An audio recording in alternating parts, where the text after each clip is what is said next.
besar, tidak kecil, berwibawa, sedikit bicara, sangat punya pengaruh. Ya.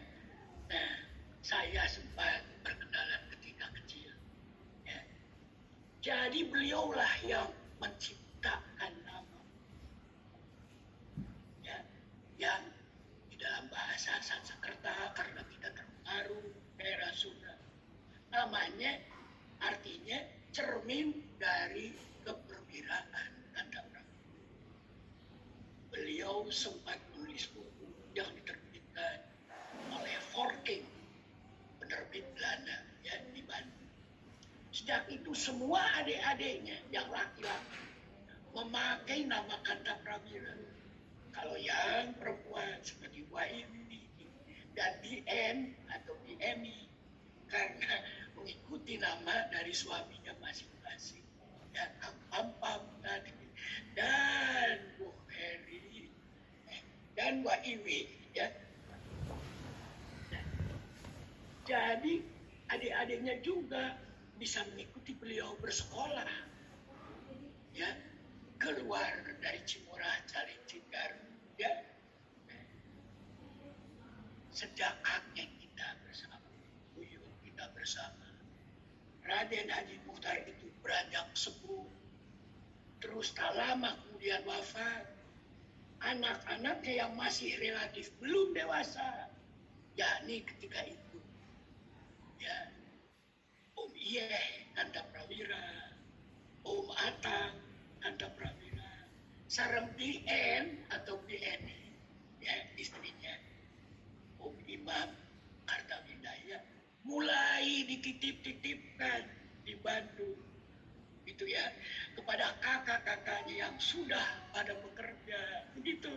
Jadi saya tahu bagaimana ceritanya tentang BN, bagaimana tentang Om Atang begitu almarhum sama Om Iyeh yang sekolah di Bogor ya.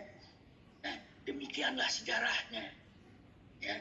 Demikian pula saya suka mendapatkan cerita dari almarhumah Nenek Sajana ya, istri dari Raden Haji Mukhtar. Nenek kita bersama kalau menjelang tidur diberi cerita itu. Saya beruntung masih bisa mendapatkan hal itu. Juga diberi cerita oleh Pun Bapak Omon Kanta Prawira sareng Pun Biang. Kini kita sudah menyebar ke segenap penjuru Nusantara, penjuru Indonesia, dan juga bahkan ke mancanegara. Dengan demikian, mari kita resmikan saja untuk masa mendatang bahwa estafet pertemuan HBH ini kita laksanakan secara daring, secara online, ya. Alhamdulillah kita semua akan bisa bernostalgia seperti hari ini, bisa silaturahmi, kangen-kangenan, sosonoan. Akhirnya kami mengucapkan taqabbalallahu minna wa minkum syamana wa syamam minal aidi wal faizin. Permohonan maaf lahir batin yang tulus dari keluarga besar kami. Pimpinan atau pokok panitia, ponakan saya, Insinyur Budi Santosa, kerabat Ibrata MBA, sesaudara dan sesaudara misanan yang kompak dengan ini. Saya secara pribadi mengucapkan terima kasih.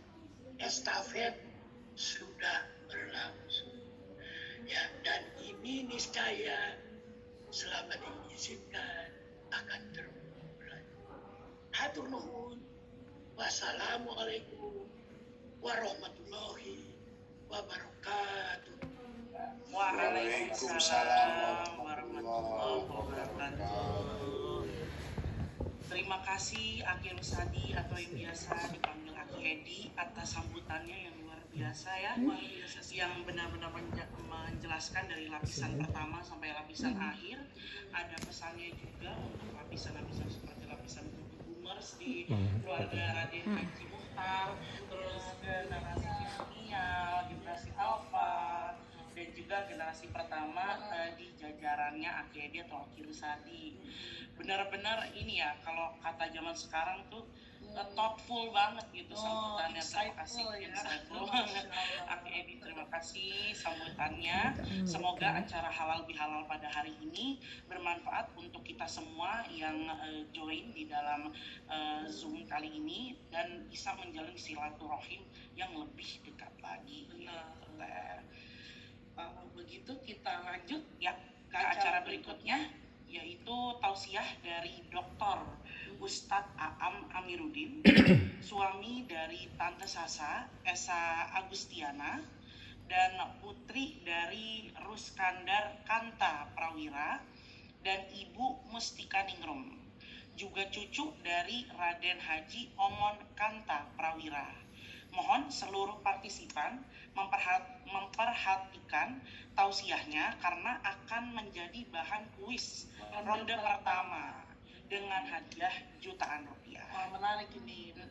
Jadi pastikan semuanya memperhatikan tausiah dari Ustadz Aam. Jadi kita langsung aja persilahkan waktu dan tempat untuk Dr. Ustadz Aam. Hatur nuhun. Assalamualaikum warahmatullahi wabarakatuh. Waalaikumsalam. Bismillahirrahmanirrahim. Alhamdulillahirabbil alamin. La ilaha illallah wahdahu la syarikalah. Lahul mulku wa lahul hamdu wa huwa ala kulli syai'in qadir. Allahumma salli ala Muhammad wa ala ali Muhammad kama sallaita ala Ibrahim wa ala ali Ibrahim fil alamina innaka Hamidum Majid. Yang saya hormati seluruh sesepuh yang hadir pada kesempatan ini, Mang Edi, Biteten, Binenen, dan seluruh bibi, uwa, kakak, adik, semua yang hadir hari ini. Mohon maaf saya tidak bisa sebut satu persatu. Alhamdulillah, situasi pandemi tidak menghalangi kita untuk bersilaturahmi.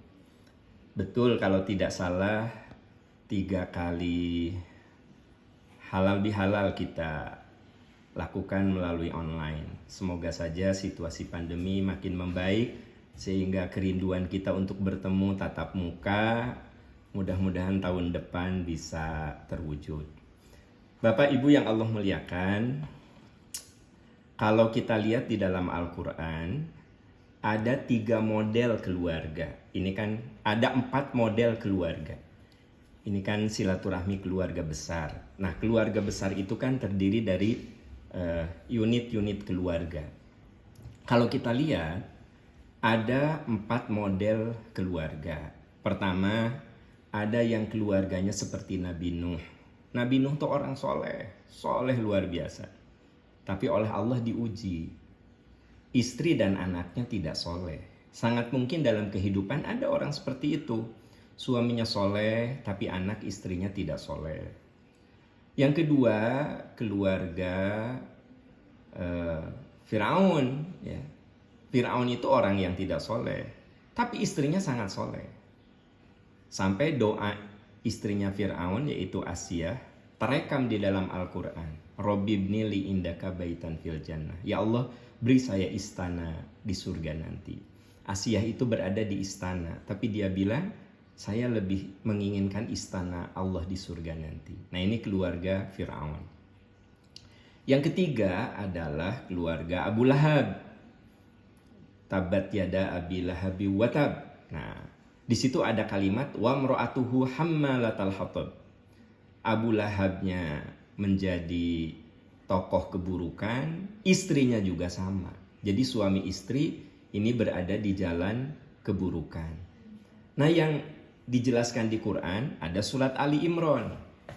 Imran itu seorang yang soleh, punya istri yang solehah, punya anak namanya Maryam, solehah, punya cucu namanya Nabi Isa. Ini suami, istri, anak, cucu soleh. Sengaja saya ambil contoh keluarga Imran karena beliau ini bukan nabi, tapi bisa membangun keluarga yang soleh. Imronnya soleh, istrinya solehah, dan anak cucunya juga soleh. Nah, jadi ada 4 model keluarga. Ada yang seperti Nabi Nuh, suami soleh tapi istri dan anak tidak soleh. Ada yang seperti Fir'aun, suami tidak soleh tapi istrinya soleh.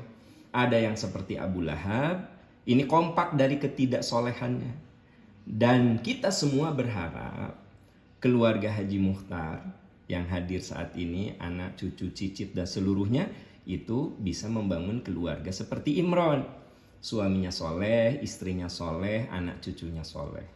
Nah, Bapak Ibu yang Allah muliakan, para sesepuh yang saya muliakan, itu 4 model keluarga. Nah, kita semua berjuang, berusaha, berikhtiar, kita bangun keluarga kita masing-masing agar kita semua menjadi unit-unit keluarga seperti Imron, suami soleh, istri soleh, anak cucu soleh dan soleha.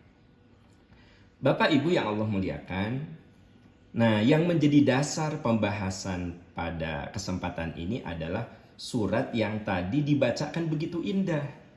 Sangat indah sekali, bacaan yang sangat mengharukan, menyentuh ya, yaitu surat Ar-Ra'd ayat 20 sampai 24. Di situ dijelaskan ciri keluarga soleh sebenarnya. Tadi kan saya jelaskan ada 4 model keluarga. Nah, keluarga yang soleh itu keluarga Nabi Muhammad, keluarga Ibrahim, Nabi Ibrahim. Tapi yang saya soroti di sini kenapa keluarga Imron, karena Imron ini bukan nabi gitu. Jadi orang kalau diberi contoh keluarga Nabi Ibrahim itu kan dia nabi. Nah, diberi contoh keluarga Nabi Muhammad itu kan nabi, kita kan bukan nabi. Nah, kalau kita ambil keluarga Imron, itu Imron bukan nabi. Ya. Dan bahkan namanya diabadikan menjadi nama surat Ali Imran. Nah, bagaimana ciri keluarga yang soleh itu? Nah, tadi ayatnya disebutkan. Pertama, alladzina yufuna bi ahdillah wa la yanqudunal mitsaq. Orang-orang yang memenuhi janji kepada Allah. Bapak Ibu yang Allah muliakan, kita setiap sholat selalu menyatakan janji kita. Inna sholati wa nusuki wa mahyaya wa mamati lillahi rabbil alamin. Jadi kita hadir di sini, kita melaksanakan ibadah, kita menjauhi maksiat, sebenarnya mewujudkan janji kita di hadapan Allah. Bahwa kita ini makhluk yang diciptakan. Dan dengan kuasanya kita hadir pada zaman ini, pada saat ini. Kita ini hidup di bawah kuasa dan takdir Allah. Kita tidak bisa memilih siapa ayah kita, siapa ibu kita. Kita dari keturunan apa, keturunan mana. Itu bukan pilihan kita. Kita tidak bisa memilih lahir dari rahim siapa. Berarti kita ini betul-betul 100% diciptakan oleh Allah. Maka ada sebuah komitmen kita sebagai hamba, sebagai makhluk kepada Allah Subhanahu wa Ta'ala. Ini yang pertama. Mari kita berjuang keluarga keluarga besar ini untuk selalu memenuhi janji-janji kita kepada Allah Subhanahu wa Ta'ala. Yang kedua, walladzina yasiluna ma amarallahu bihi ayyusala. Orang-orang yang selalu menjalin silaturahmi. Nah, ini yang kita laksanakan hari ini. Secara individual kita melaksanakan kewajiban-kewajiban kita kepada Allah sesuai dengan kemampuan, kapasitas, dan kualitas keimanannya masing-masing. Yang kedua, walladzina yasiluna ma amarallahu bihi ayyusala. Kita berjuang untuk membangun silaturahmi. Nabi SAW bersabda bahwa kalau kita ini rajin berdoa. Tapi kenapa doa itu ada yang tidak dikabulkan? Tolong evaluasi hubungan kita antar manusia. Karena di antara penyebab terhijabnya doa adalah kita memutuskan silaturahmi. Kita bermusuhan. Di unfollow Instagramnya, di blok IG-nya, ya. Kemudian di blok WA-nya, saling ngeblok, saling unfollow, ya kan gitu. Nah, selama kita bermusuhan alias kita menghubungkan tali silaturahmi, maka sangat sulit doa kita dikabulkan. Ini merujuk kepada hadis Nabi SAW, la yahillu li muslimin ayyahjura akhahu fawqa thalathi layarin fayu'ridu hadha wa yu'ridu hadha. Allah marah kepada orang yang bermusuhan lebih dari 3 hari. Jadi kita diam-diam sama istri boleh, jatahnya 3 hari. Diam-diam sama kakak adik karena namanya manusia juga ada konflik, boleh, hanya 3 hari. Jadi Nabi ngasih jatah 3 hari lah kalau kita mau saling diam. Wa khairuhuma may yabdu bisalam. Tapi sebaik-baik manusia adalah yang memulai perdamaian. Kalau kita sudah menyatakan berdamai, tapi orang itu tetap memutuskan silaturahmi, memusuhi kita, hijab doa kita mah sudah terbuka. Saya misalnya ada konflik dengan seseorang, akhirnya saya ingat hadis Nabi bahwa Allah tuh marah, doa kita terhijab kalau memutuskan silaturahmi. Saya sudah minta maaf, ya ternyata dia tidak memaafkan saya sudah berusaha bersilaturahmi tapi dia tidak mau menerima silaturahmi saya, berarti saya sudah terbebas dari marahnya Allah. Doa saya insya Allah akan terkabul. Doa dia belum terkabul karena dia masih bermusuhan. Nah makanya Bapak Ibu yang Allah muliakan, sungguh apa yang kita lakukan hari ini bagian dari ciri keluarga soleh, yaitu membangun silaturahmi. La yadkhulul jannata qati'un. Tidak akan masuk surga orang yang memutuskan, yakni qati'ar rahim, yaitu yang memutuskan silaturahmi. Jadi mari kita waspadai, jangan sampai silaturahmi kita buruk dengan siapapun, sebab itu bisa menyebabkan terhalangnya doa-doa kita. Kemudian yang berikutnya di ayat tadi adalah walladzina sabaru ibtigha'a wajhi rabbihim wa yakhshawna rabbahum wa yakhafuna su'al hisab. Jadi yang pertama adalah memenuhi janji kita kepada Allah, yang kedua kita menjalin silaturahmi, nah yang ketiga kita takut pada hari penghisaban.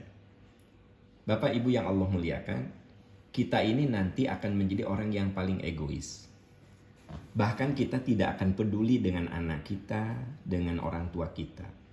Bisa dilihat misalnya di dalam surat Abasa, fa idza ja'atis shakhah. Ketika hari kebangkitan itu terjadi, yauma yafirrul mar'u min akhi. Pada saat itu kita akan meninggalkan teman kita, bahkan wa ummihi wa abih, akan meninggalkan ibu bapak kita, wa sahibatihi wa bani, akan meninggalkan pasangan hidup dan anak-anak kita. Likulli imri'in minhum yauma idzin sya'nu yugni. Setiap orang hanya akan menguruskan dirinya sendiri. Bapak, Ibu, kita semua ini akan jadi orang yang egois. Saya nggak akan peduli lagi istri saya. Saya tidak akan peduli lagi anak-anak saya. Bahkan saya tidak akan peduli lagi ibu bapak saya. Likulli imri'in minhum yauma idzin sya'nu yugni. Setiap orang hanya akan menyelamatkan dirinya sendiri. Nah, kita harus meyakini bahwa pada akhirnya kita akan menghadap Allah dan mempertanggungjawabkan amalan itu masing-masing. Pada akhirnya masing-masing. Berarti kita kudu berjuang untuk apa? Berbekal, dan berbekal gitu. Nah itu yang disebut dengan keluarga soleh itu akhirnya menjadi keluarga yang fastabiqul khairat. Mereka berlomba dalam kebaikan. Suami berlomba dalam kebaikan, istri juga begitu, anak cucu juga. Makanya ini ciri orang yang ciri keluarga berkah itu mereka yang yakin bahwa satu saat akan ada penghisaban dan yakin semua orang itu hanya akan mempertanggungjawabkan apa yang dilakukannya dan yakin bahwa sesungguhnya kita hanya berbekal untuk diri kita masing-masing. Kemudian yang berikutnya adalah walladzina sabaru ibtigha'a wajhi rabbihim, dan orang yang sabar dalam menjalani kehidupan. Bapak Ibu yang Allah muliakan, hidup itu tidak datar. Hidup itu seperti roda. Watilkal ayyamu nudawiluha bainan nas. Demikianlah roda kehidupan itu kami putar antar manusia. Ada saat kita di atas, ada saat kita di bawah. Ketika kita di atas, jadilah orang yang bersyukur. Ketika kita di bawah, jadilah orang yang bersabar.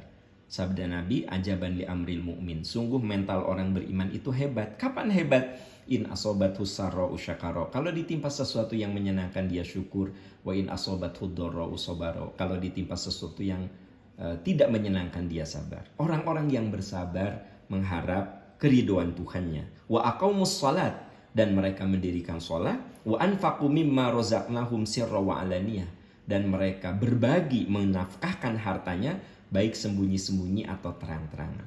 Jadi hubungan vertikalnya dia jaga, salat itu dia jaga, tapi bukan hanya salat. Dia pun berusaha berbagi dengan ilmunya, dengan tenaganya, dengan hartanya. Pokoknya jiwa berbagi itu yang melekat. Mau terang-terangan boleh, mau sembunyi-sembunyi boleh. Yang penting niatnya ikhlas. Nah, ini yang tidak. Ya, ini yang susah adalah yang berikutnya. Wa yadra'una bil hasanati as-sayyi'ah. Dan orang-orang yang suka membalas keburukan orang lain dengan kebaikan.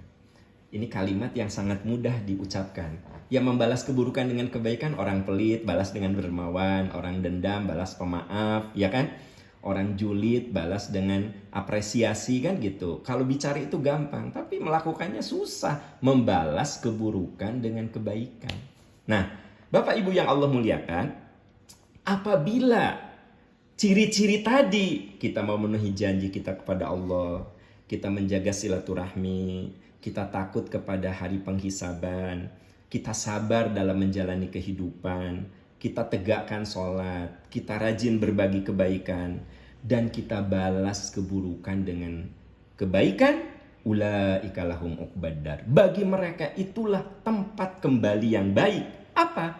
Jannatu adni yadkhulunahu. Jannatu adni yadkhulunaha. Mereka masuk ke dalam surga. Nah, ini yang kalimat berikutnya, waman sholaha min abaihim, dan mereka bertemu dengan orang-orang soleh di dalam surga dari nenek moyang mereka, wa azwajihim, pasangan hidup mereka, wa dzurriyyatihim, anak cucu mereka. Semoga keluarga besar ini adalah seperti yang dijelaskan di ayat ini, bertemu di surga dengan nenek moyang kita, dengan ayah ibu kita, dengan anak cucu cicit kita. Kita bersilaturahmi bukan hanya di dunia, tapi mereka bertemu di dalam surga. Dan apa? Wal malaikatu yadkhuluna alaihim min kulli bab. Malaikat datang menyambut keluarga itu dari semua pintu surga. Apa kata malaikat? Salamun alaikum bima sobartum. Selamat, kalian semua masuk surga karena kalian sabar. Fanikma uqbaddar. Itulah tempat kembali yang paling indah. Bapak, Ibu, Uwa, Bibi, adik-adik, kakak semuanya, itu renungan silaturahmi hari ini yang termaktub di dalam surat Ar-Ra'd ayat 20-24. Semoga ini menjadi identitas keluarga besar kita, menjadi identitas keluarga kita, sehingga kita bukan hanya silaturahmi di dunia, tetapi kita bisa saling bertetangga dan berkunjung di surga Allah nanti. Salamun alaikum, selamat kata malaikat, kalian semua masuk surga bima sobartum, karena kamu semua sabar ketika menghadapi kehidupan dunia. Itulah sebaik-baik tempat kembali. Itu yang bisa saya sampaikan. Mohon maaf kalau ada kalimat-kalimat yang tidak pada tempatnya. Hatur nuhun kasadayana, hatur nuhun kana amanah, hapunten hatur nuhun tos dipercanten ku Mang Edi kangge ngisi acara ayeuna, padahal seueur kakirangan abdi teh hatur nuhun kasadayana. Assalamualaikum warahmatullahi wabarakatuh. Waalaikumsalam warahmatullahi wabarakatuh. Masya Allah. Terima kasih Dokter Ustadz Aam atas tausiahnya ya Teh ya. Ini sangat berhubungan dengan tema hari ini ya, itu silaturahmi antar keluarga, dan menjelaskan juga surat Sari Tilawah yang tadi disampaikan, yaitu Ar-Ra'd sangat berkaitan ya, ayat 20-24. Sungguh bermanfaat ilmunya untuk kami yang mendengarkan ya Teh ya. Alhamdulillah. Oke.